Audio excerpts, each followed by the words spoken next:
ஊரா விட்டு நெய்யில உங்க வீட்டுக்கு ஸ்வீட் செய்யாதீங்கன்னு சொல்லிட்டு பல தடவை சொல்லியாச்சு சிஎம் சார். உங்களுக்கு காது தான் கேட்கலன்னு நினைக்கிறேன். ஸ்வீட்லாம் எப்படி டேஸ்டா இருக்குதா? உங்களுக்கு டேஸ்டா தான் இருக்கும், எங்களுக்கு அப்படி இல்ல. இல்ல நான் தெரியாம தான் கேக்குறேன். கரூர் சம்பவத்துல 41 பேர் உங்களை பார்க்க வந்து கூட்ட நெரிசல்ல இறந்து போயிட்டாங்க. அவங்களுக்கு வந்து அப்ப நீங்க 20 லட்சம் ரூபாய் வந்துட்டு நிவாரண நிதி கொடுத்தீங்க. டிஎம்கே ஆட்சிங்கிறதுனால அவங்களும் ஒரு 10 லட்சம் நிவாரண நிதி கொடுத்தாங்க. சரிங்களா? இப்ப என்ன சொல்றீங்க? 41 குடும்பத்துக்குமே வீட்டில் ஒருவருக்கு அரசு வேலை போட்டு தர போறதா சொல்றீங்க.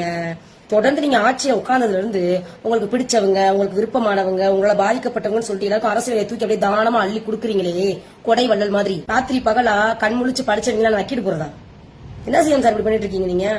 உங்களை நம்பி ஓட்டு போட்ட யங்ஸ்டர்ஸ்க்கெல்லாம் நீங்க பண்ற கைமாறு இதுதானா? அவன் உட்காந்து பிளாஸ்க்ல டீ வச்சு நைட்டு பகல் பார்க்காம முட்டி முட்டி படிச்சுக்கிட்டு டிஎன்பி எக்ஸாம்ல ஏதாவது ஒரு போஸ்டிங் கிடைச்சிடாதா, உள்ள போயிட மாட்டோமா அப்படின்னு சொல்லிட்டு கனவோட வாழ்ந்துகிட்டு இருக்காங்க. அவங்களெல்லாம் ஏமாத்திட்டு உங்களோட சுயலாபத்துக்காக 41 பேருக்கு வேலையை போட்டு போறீங்க, அப்படிதானே சிஎம் சார்? இந்த தடவை குரூப் 1 டிஎன்பி எக்ஸாம்லயே என்ன தெரியுமா சொல்லிருக்காங்க? மொத்தமே 26 இடங்கள் தான் இருக்குதான். என்ன பண்ணுங்க, அதெல்லாம் தூக்கி கொடுத்துருங்க. படிச்சவங்க விரல் ஸ்பீட் போட்டு. இது என்ன மாதிரி ஒரு மனநிலையை மாணவர்கள்ட்ட ஏற்படுத்த நினைக்கிறீங்க? ஏற்கனவே டிஎம்கே ஆட்சியில் இன்னொரு மைண்ட் செட் தெரியுமா? பசங்களா இருந்தாங்க, என்னதான் நம்ம நல்லா படிச்சாலுமே டப் இருந்தாதான் வேலை கிடைக்கும் அப்படிங்கிற மைண்ட் செட்ல இருந்தாங்க. இப்ப எப்படி தெரியுமா ஆகும் மைண்ட் செட் எல்லாமே? சே, நம்ம வீட்டுல யாரா செத்தாதான் நமக்கு அரசு வேலை கிடைக்குமோ அப்படிங்கிற நமக்கு ஒரு மைண்ட் செட்டை நீங்க உருவாக்குறீங்க. உண்மைதான் சார், நீங்க அப்படிதான் உருவாக்கிட்டு இருக்கீங்க. யோசிச்சு பாருங்க.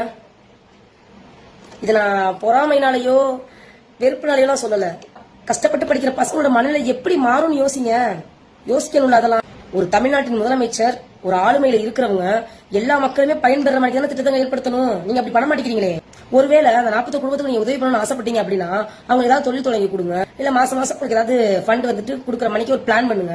அதை விட்டுட்டு லேக்கா தூக்கி அல்வா மாதிரி அரசு வேலை தூக்கி கொடுக்குறேன்னு சொல்றீங்களே, இது உங்களுக்கே நியாயமா?